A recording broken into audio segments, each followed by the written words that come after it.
So the floor is mine. So should I share the screen and start speaking? Yes, please. Okay, sure.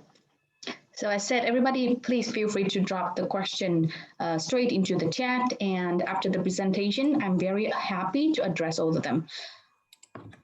Excuse me, I'm going to take over the screen. Please give me a feedback once you can see it. Yes, I can see it now. Okay, great. So once again, my name is Chan, and I'm very honored and happy to be one of the speakers today at Switch event talking about the Vietnamese startup ecosystem. And as being introduced before, I'm the founder as well as the head of partnership at Junction X Hanoi. Perhaps a lot of people have heard have heard the name Junction, but not Junction X Hanoi yet.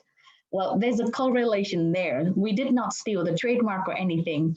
So stay tuned. Let me do a quick round of promotion for our organization. Okay, so like Annie also introduced, we started in 2018.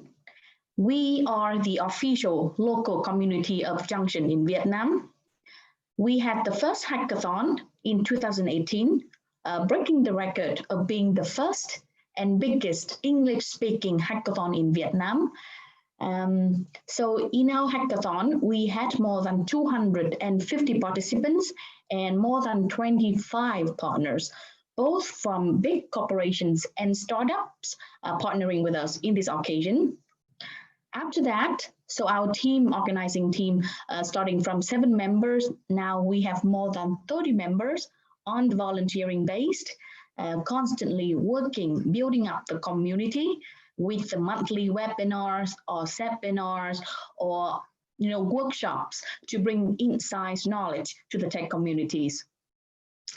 Well, this year, unfortunately, we cannot organize any hackathon offline due to COVID, but instead we joined hands with other Junction X community in Asia. So Junction X Seoul, Singapore, and Chengdu in China. And we organized an online hackathon with more than 500 participants. Our main partners were Microsoft, Nokia, Kasperi Academy, and Korean National Council on Climate and Air Quality. So, and being the founder of this community, it has exposed me to the startup ecosystem in Vietnam. I had amazing experience in this journey and have a story to tell and share with everybody here today. So before going into the sad, fun, frustrating emotion, storytelling mode, I would like to once again have another round of quick promotion to my homeland. Why Vietnam is and continue to be a good place for the startup. Okay, so first criteria, demographics. According to normal business common sense, the demographics can tell a lot about the consumers, the demand, and the market potentials. And when you look at Vietnam demographics, for sure, you can understand why we have more and more startups. So today, we have more than almost 97 millions and growing population with almost 1% annually. Our population is young and has, very high literacy rate, as you see, 94% and 96% at the top right bottom. That means our population is more likely to be educated with the skills, more likely to be employed and has income, and is much faster with changes and easier to adapt to new things. This would be the desired group of consumer for any startups. So, and in addition to that, our population is also very fast with technological adoption. Some of the figures here actually surprised me, such as half of the population between the age of 16 to 64 have tried voice command within a month. Or out of 12 people you meet on the street, one of them have already invested in some form of cryptocurrency. Okay, so let's do a quick round of poll here. May I ask how many people of you in the audience today actually own or have invested in any kind of cryptocurrency? I'll submit my answer too.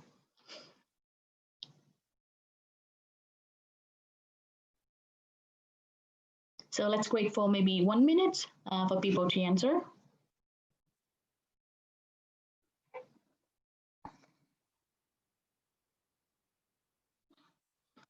Okay, well, I mean, yes, we in Finland. So we have the poll that 42% of people owning any kind of cryptocurrency. And I believe that our audience today is also very young, so that makes sense. But yeah, as you see, if you think about the age between 16 to 64, 10% or sorry, almost like 8% of people in Vietnam would have, then how large that number would be. Okay, so let's look at some of the local economy strength statistics. Southeast Asian countries are among the most mobile connected nations in the world, so only behind Southern Africa or Western Europe. In Vietnam, the number of people owning a smartphone is 94%, so almost everybody that you know. Meanwhile, the percentage of population owning laptop or desktop is around 65%. I mean, that number is not bad at all. And of course, it's understandable. Who would need a desktop if you can do almost anything with a mobile, isn't it? However, there's an interesting thing here.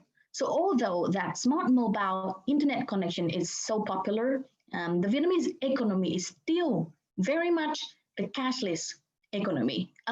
Very much the cash economy, meaning we do not own bank card or use bank card for our transaction. But then that explains why we have more and more startups in the fintech domain. The number of people that has mobile money is less than 4%, as you see the number here, but the online shopping rate is 21%. So e-commerce is another domain that Vietnam is seeing significant growth in number of startups. Okay, so now you might wonder, how do they pay for all the online shopping without mobile money, right? Hold on to that thought. I will have a story to tell you later on. Okay, so one last thing I would like to emphasize on the topic of the mobile consumption is the use of social media. So, as you know, if you have friends in Vietnam, you know the story. I seriously don't know how many stories like they would post in a day. And for young generations such as my brother, they on Facebook, Instagram, YouTube, and recently TikTok all the time. And not only those international platforms, in Vietnam, we have local and regional social media platforms such as like Zalo, Online, Viber. People connected seriously all the time. Another example that I would like to take is that like my mom and my dad, so they are over 50 years old, but each has 2 social media accounts with daily updates, which is nice because I've never felt more connected to my parents as now. So I came to Finland actually like 10 years ago. And at that moment, I remember that I perhaps can call my mom once a week because it was so expensive. But now I don't really need to call her every day to know what she's doing. Instead, I just visit her Facebook profile. But yeah, of course, I try to call her often whenever I find time. So Facebook does not replace, the phone interaction at all. Okay, so I think that this kind of number I'm trying to bring up here, meaning trying to tell that we are in a very good status of our economy. Our audience or our population is very tech savvy, and the use of internet and mobile devices is really another thing to really boost the growth of startups, isn't it? It's all about technology. Yeah, so the third factor I believe that impacts positively to the startup scene in Vietnam is the foreign investment. So according to some statistic, I don't really have, article to show at the moment, but the count of investment activities has increased drastically since 2016 and 2017 in Vietnam. And with aforementioned factors about the Vietnamese demographics and economic strength, this math should not come as a surprise, why foreign investor would be more and more interested. Yeah, last but not least, I think that we should also thank Vietnamese government who has initiated several proposals and so also policy changes to promote and build up the ecosystem network that supports the innovative startups. So there are quite many programs, but perhaps the most recent or outstanding one would be like the annual event TechFest Vietnam, organized since 2015.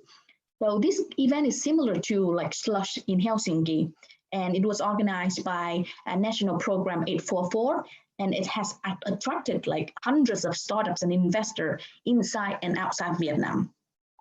I believe that there will be TechFest 2020 in November this year. I mean, but it's still quite, well, yeah, it's only 1 month, but I don't know if the COVID will bring any impact to the audience coming there. Perhaps not so many people from outside Vietnam, but I'm really looking forward to it. Yeah, really following it online. Okay, so, okay. This is very messy screen, isn't it? But it's also a very promising story.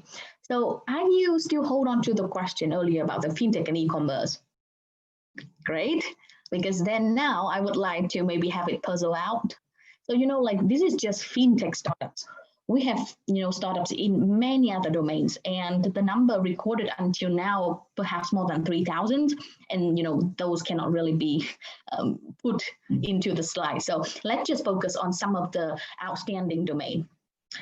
Okay, so if you see here from the top right corner, we have some of the very like big and well invested startups.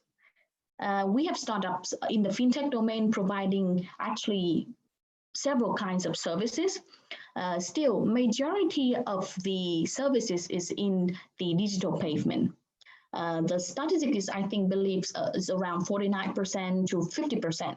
Yeah. So again, as you see, we have Momo, Mocha, VNPay, ZaloPay. So these are the very big and a bit more, like, let's say, long-standing established startups.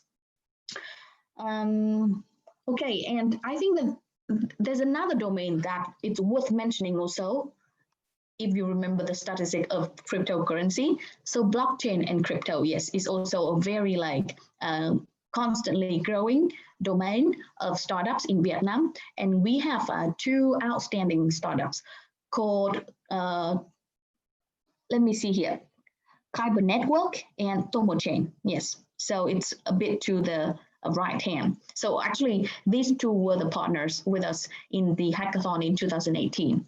So these 2, let's say, was considered as unicorn in the blockchain and cryptocurrency domain, has really brought a new kind of thinking and really influencing the general business public. Okay, so now coming back to the question, if you remember the figure, 20% of the population has done online shopping, with only 4% has mobile money. The question is, how do they pay? So let's visit the story of Grab to somewhat explain this. So I think, yeah, if our audience today, majority Vietnamese, and this is not so, you know, let's say not familiar with you guys, but for the people who don't know Grab, the simple way to explain their service is that they are the hybrid version of, you know, Asian Bolt and Wolt. So you can order a Grab motorbike service, we call it Grab Bike, you know, to take you to somewhere, or order something to be delivered by Grab Bike. So my mom, up to now, she still does not have the online payment option. She often buys online actually and have it delivered by Grab Bike, with an option to pay cash to the Grab driver when the product is delivered to her. That means the Grab driver must pay in advance on behalf of my mother and trusting that she would pay him back. So there's definitely a loophole with this service. It is not too uncommon to hear stories such as people just, you know, play prank on the Grab driver with a large amount of food and things and then just disappear. It's not very nice, isn't it? So there's been many like campaigns online to criticize this kind of behavior, and it did work. Although not 100%, there still always things to improve. But I guess here it goes. So a new demand ignites the creation of new service. So next to the acceleration of fintech to catch up with the e-commerce service, we have the booming right now of the logistics startups in Vietnam too. So of course, payment is not the only reason for the rise of the service domain, but it contributes to the growing trend in the demand for the service. Yeah, so I guess let's move a bit closer to the main topic of today, the startup ecosystem in Vietnam. Okay, I think this image summarizes quite well the landscape of the players in the mission of supporting startups and startup culture.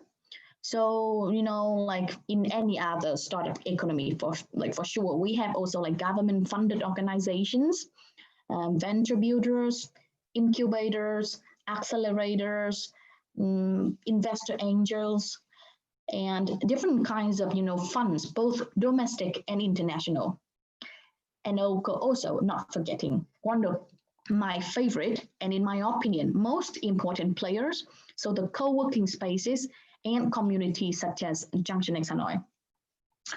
When you think of quantity, these are still relatively a modest scale compared to other Asians' more mature startup economies, such as like Singapore or Malaysia. But as said, Vietnam is growing very quickly. So I believe if we visit this picture in a year, we might see double the amount of organizations. I have no doubt in it based on my experience. Okay, so you might ask, what is my experience about the startup ecosystem in Vietnam? I would like to just summarize it into one word: informality. By all means, this word holds all possible positive connotations. So let me explain it through the actual story. So as you know that my job as a founder and head of partnerships, one of my main tasks is to build the network with startups, because we need their expertise and we need the engagement to empower other young members inside the Junction X community. How I get to be in contact with those startups? We simply just like through Facebook chat, Messenger, and then coffee discussion. It is often told that, startup is like very relaxing, no need for presentation slides or the ready client type of meeting. And it is true. So the picture you're seeing right here was like our organizing team sitting with the CEO of an e-doctor startup. Okay, so he's the one to the left-hand side. Yes, not the main guy in the picture, but yes, that tells the story. So we just went out for an evening with coffee chat, and somehow it led to like more passionate discussion. And by the end of the evening, we had him acting as our content expert for the community. Yeah, simple as that. Other way that we used to contact startups was to simply participate in events at the co-working space. Without doubts, co-working space can be considered as the key driver for startup ecosystem. As you know, in Vietnam, we do not really have any kind of like library concept. We have library, but not the same kind of library in Finland, where people can book rooms and have space for brainstorming. We actually can hardly find it in the university campus. So working space is the next level for any aspired startup talks. So understanding that fact, big corporations started to, co-organizing events with co-working space more and more, bringing very knowledgeable technical content with really expert in the field. That way they can promote and attract startup talents. So once again, like all these makes co-working space become such a place, to build the expertise for your startups. And, because of that, you just go to startup and you just, tap on somebody, and that's how you get to know the next CEO of some startup company. Yeah, so my friend of mine often asks me this question: would you consider Junction X Hanoi is a startup and that you have gained the startup experience in Vietnam? I would say yes, or actually I would say no, but yes. I think Junction X Hanoi is not a startup as such. We are more of a community that empowers the startup culture. And thanks to that, I have an overview of what might be the journey of a team to become a startup and growing the startup.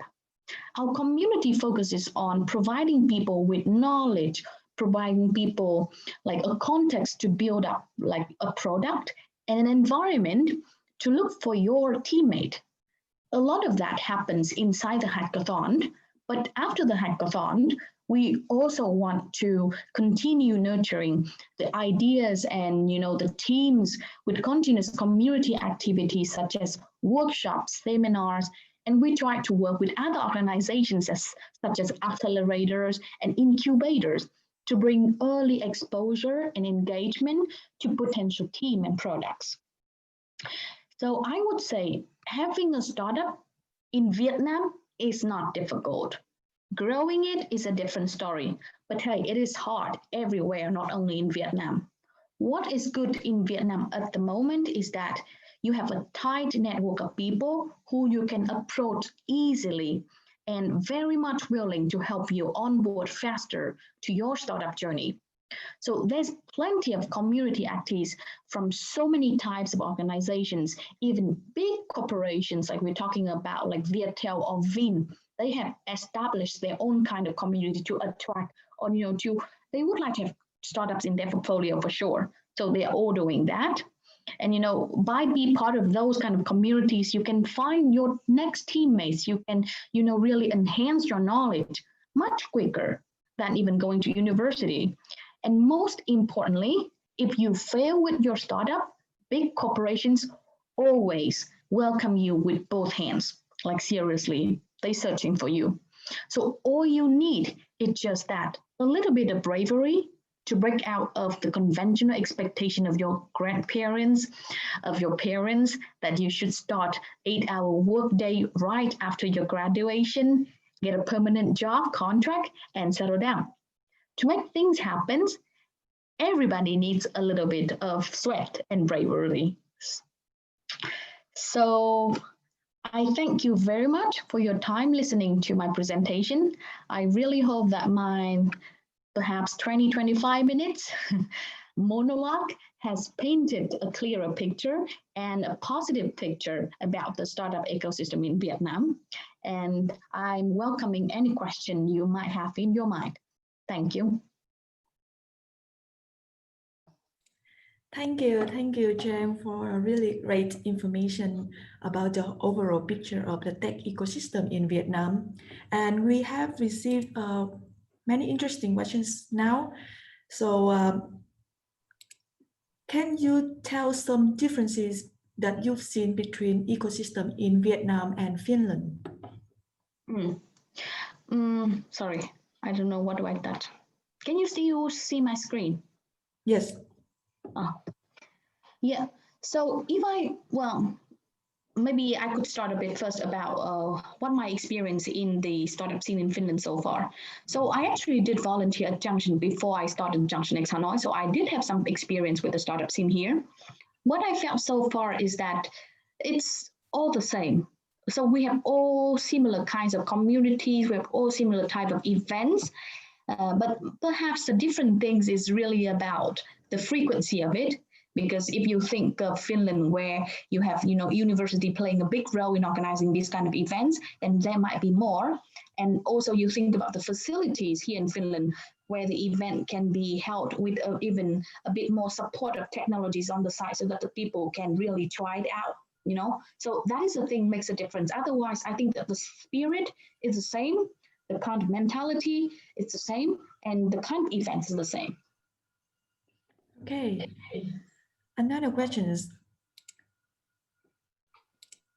can a foreigner register a startup in Vietnam? And what are the services that can help me with the legal issues when entering Vietnam market? Well, this is a very tricky question, guys. I think you should seek a legal consultant. to, to answer this question. I don't dare to answer it, but I have seen a lot of foreign friends coming to Vietnam and have, their own startup. So I don't think it's a big issue. And actually, there's plenty of, like legal consultant services that even like my team, we in Vietnam, we're working in Vietnam, we still need to use them because obviously the language is an issue for foreigners for sure, that most likely it will available in Vietnamese and you need Vietnamese people to read it. And it is still not that simple to find information and the process is still a bit, let's say, not as easy as in Finland. So yeah, you should go through a legal consultant. And it's very cheap, very easy. So that's a good part of it. All right, another questions we have here. What are the challenges of Vietnam's startup ecosystem in Corona time? Yeah, we don't really facing Corona time like in other countries in Europe because, as you know, right now we don't have lockdown. So our government has done an amazing job at protecting the people, educating people on protecting themselves. So that's why the domestic business happens as usual.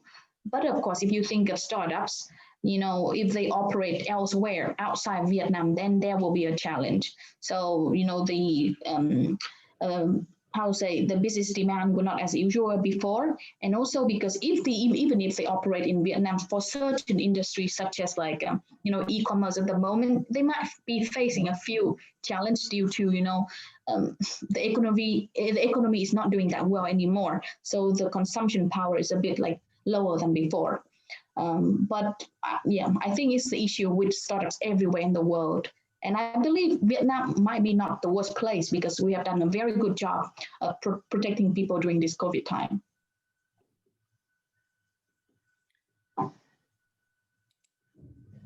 Okay. What are the potential for development of Vietnamese startup ecosystem? What is the potential of developing Vietnamese startup ecosystem? I think this question is very interesting. Yeah, and there's a lot of things to talk about it. So when you think about potentials, definitely just thinking about the number of people we have, the number of population within the age that they're more likely to start a startup is huge.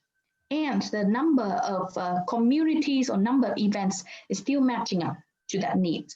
But perhaps also because people still, like I said, need a little bit of bravery to break out of the conventional thinking. So they actually be doing the startup activities.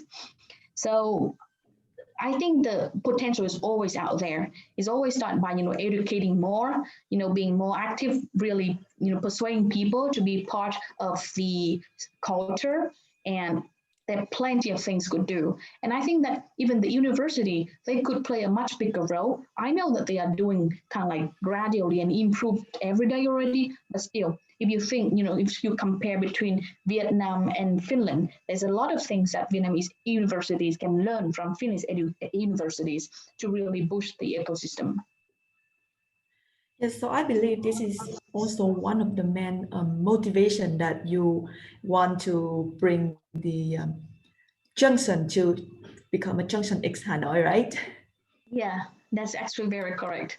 So one of the main thing we are working in our organization in Vietnam is that we collaborating with university clubs. So our community is a network of very tight, more than 15 university clubs in Hanoi.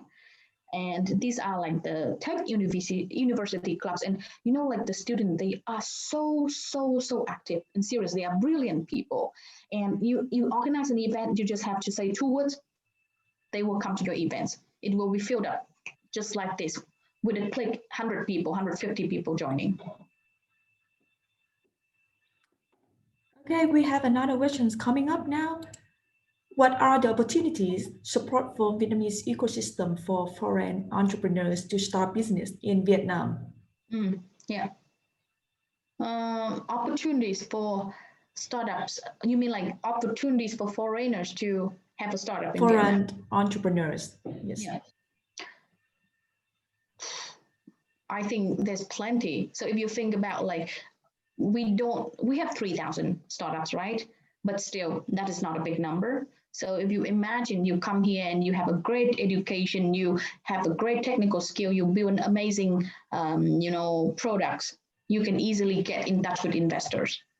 So, I mean, all I answer is that it's very positive because, okay, you think of, we are lacking so many kind of services that startups potentially can provide too. If you think of the example of Grab, right?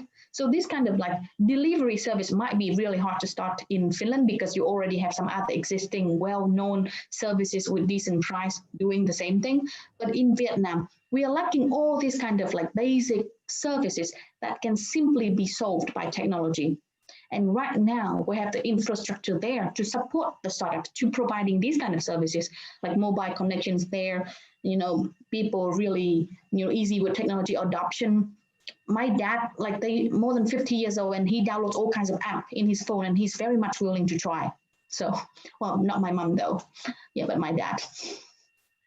Yes, I believe that with the scale of our population is close to 100 millions of the people, and Yeah. the number of the startup currently, you said that around 3,000 is relatively small compared to what we have here in Finland or the Nordics in general. Yeah.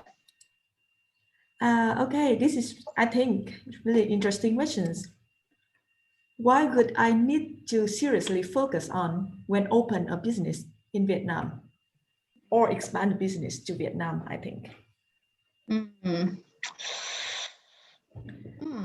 Why you need to focus on? I think it's not only Vietnam, but it's any other countries. You should focus on building a good product.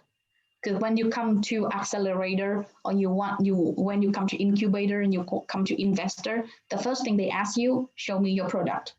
So like our community, we already actually partner with few of the incubator communities, other communities, and the first thing they always tells us that, okay, you need to design a journey that be able to filter a good product, and then you bring those products to us.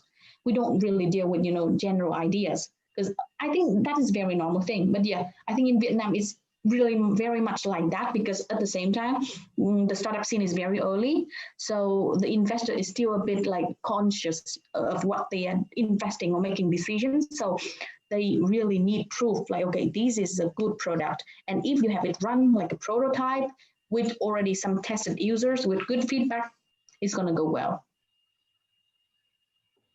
Yes, so the prototype or the demo product is one of the key essential to start raising in the startup. Yeah. Okay, I have a questions. What are the biggest challenges that foreign startup enter Vietnam market? Which type or sectors of Finnish startups should enter to Vietnam market? This is a big question. Challenge.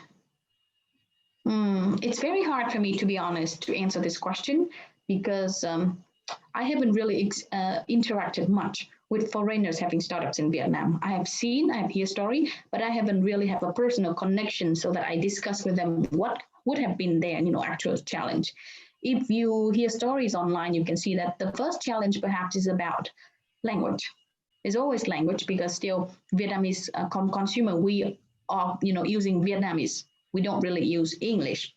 So, when you think about getting the first touch of consumers using your products, you need to run all kinds of campaigns. You need to do all those promotions, and it has to be in Vietnam. And you still need to have an understanding of the Vietnamese market.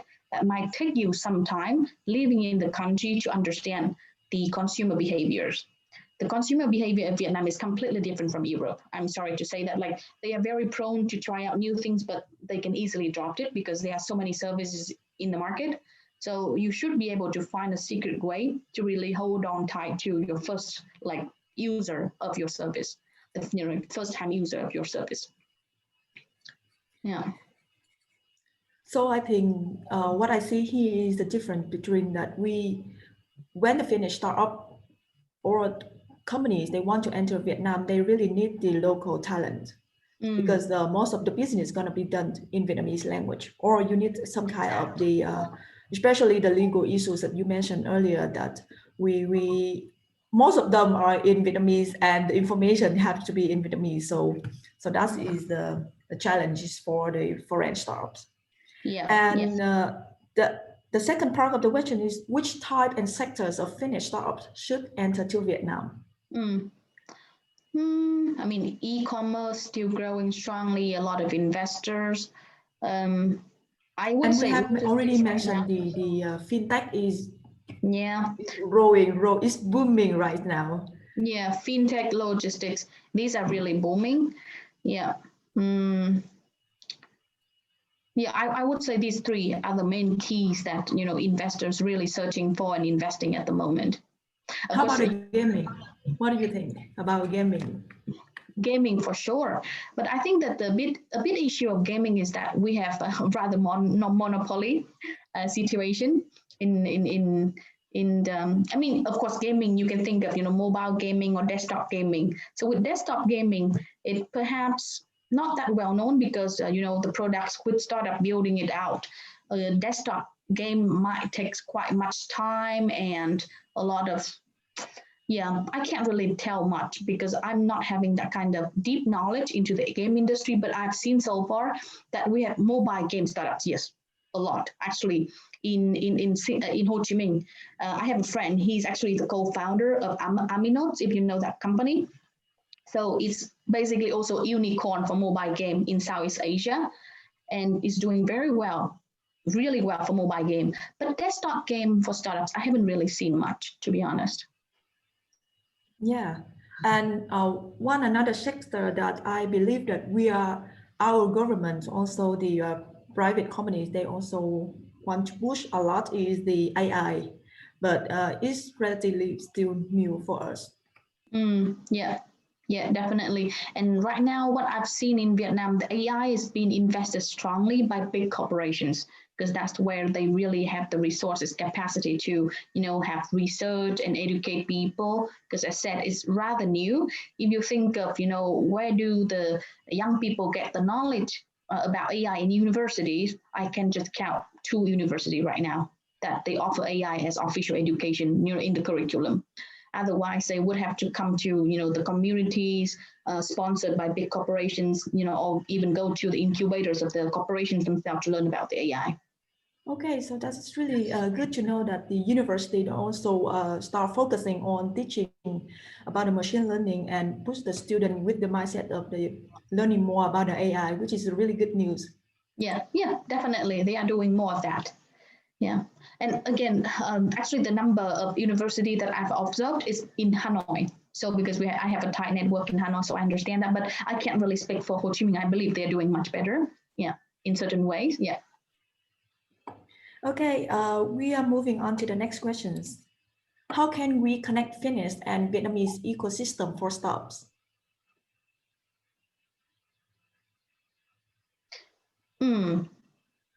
How do we connect? Facebook. Just drop a message on Facebook to the communities that you feel that okay, suitable.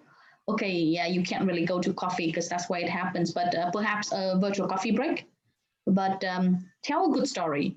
My experience so far, like when I first came back from Finland to Vietnam and starting this, I need to have a really good stories because people just don't react quickly. I mean, they want to be empowered. You need to tell a story. What kind of value you bringing to the ecosystem community in Vietnam, and how you're planning it. How are you making yourself different? Because as said, you know, there's a lot of activities going around, and people want to be focused.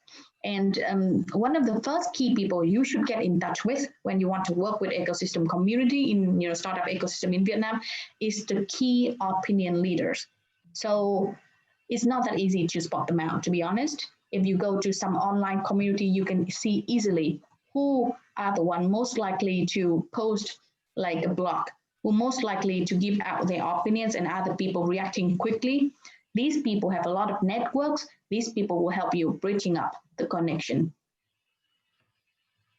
Yes, and perhaps we would also consider VDS is one of the bridge we are trying to connect the Finnish and the Vietnamese startup ecosystem by bringing a lot of collaboration from two sides.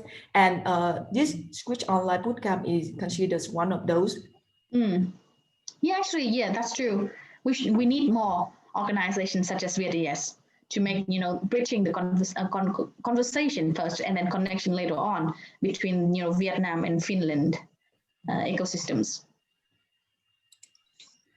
Okay, we have seen several questions about the Junction X Hanoi.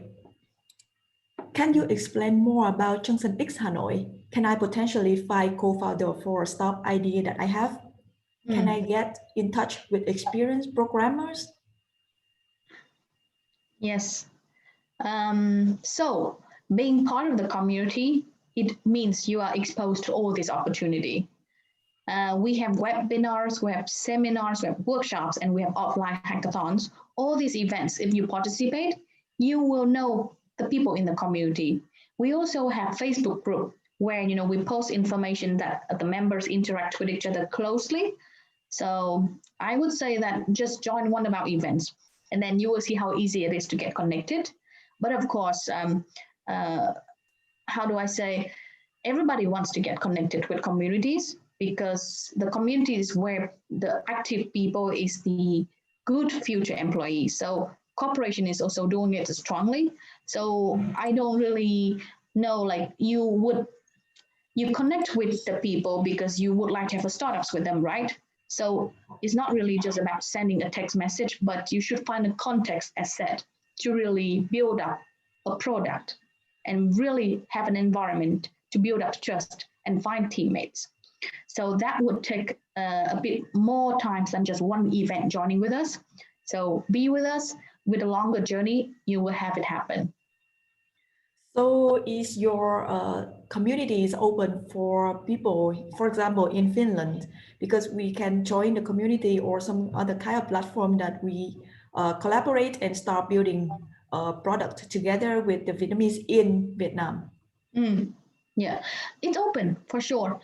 But still, one concern is that we have two types of event. One is like providing in local Vietnamese language, Okay. and one is in English. So still at the moment, the number of the local language events is still more than the kind of like English speaking events.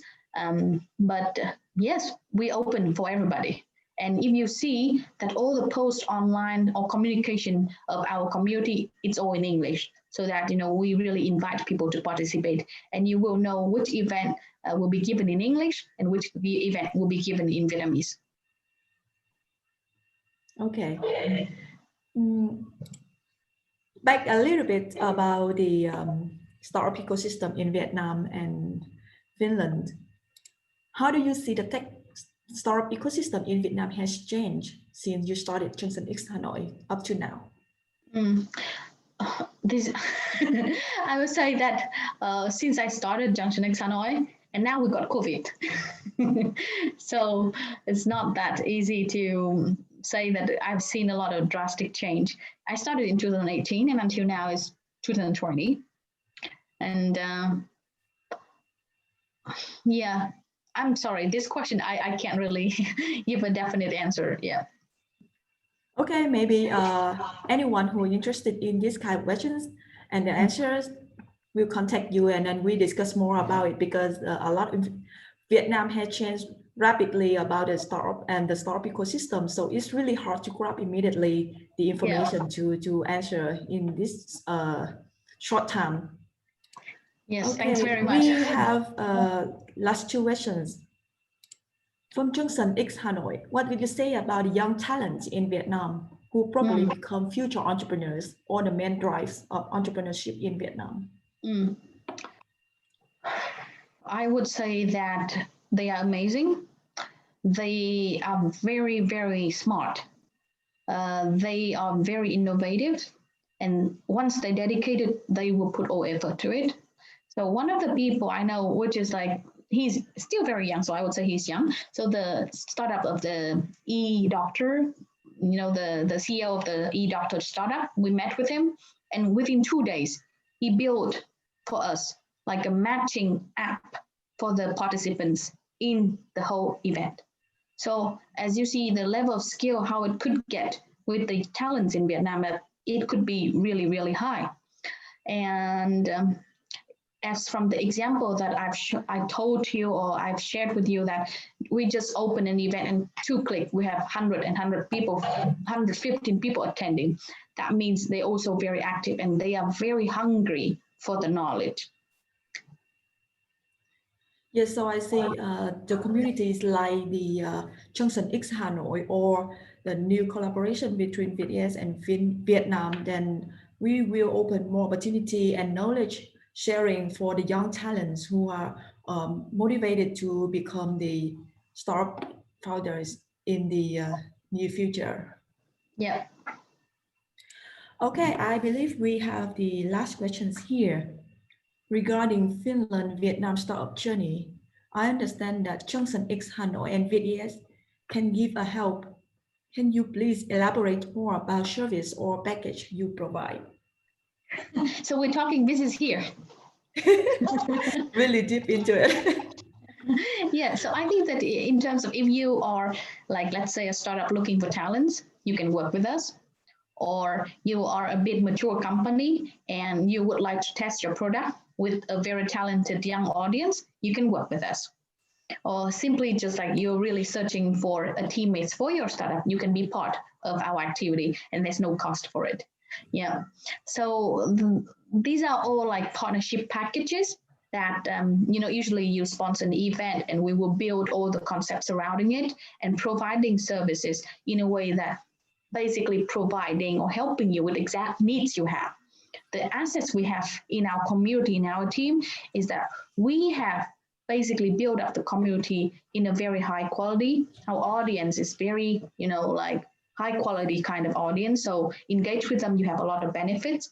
And at the same time, our events organized very professionally. So another time to just emphasize that once you work with us, you get the value of what you invested. Yeah, perhaps I would like to add on a little bit in terms of VDS, what we can give, what we can help to the startup here. For example, if you have questions, we have coaching, mentoring network. We have a wide range of the mentors from different industries. So we can give you a coaching, one-on-one coaching that can really help you to clarify, to help you build the startup, your ideas. And actually, one of the really good things is in this afternoon, we have a workshop about ideation, and further on tomorrow, we have another workshop about fundraising and the leadership, for example. So if anyone who are really interested in the building the startup in Finland and how BDS can help you, then participate on the other sessions of this Switch Online Bootcamp. But also after that, please don't hesitate to contact us. We have the coffee hours, we have other coaching program for the startup enthusiastic. Okay, I think then we are running out of time here and we can already closing up the presentation. Thank you so much for your presentation today, Jane. To me, I think it's really interesting to learn more about the tech startup ecosystem in Vietnam currently and know more about your story with Junction X Hanoi. I feel somehow related when founding BTS in Finland last year. We have been through a lot of challenges, of course, but also collected many fruits. One of them is this Switch Online Bootcamp, thanks to you and of course other partners as well. And for attendees, if you want to be a part of Junction X Hanoi, please don't hesitate to contact Ms. Jang Nguyen at the email jang.nguyen@hackjunction.com. They are always looking for more talents and startup enthusiasts to join force to roll this community together. And once again, thank you all for your attendance in this lovely Saturday morning. Hope to see you again in the afternoon session with the fascinating workshop. Thank you very much. Thank you, everybody, for your time. Yeah, thank you for your time. Until the next time. Bye. Yes. See you. Bye.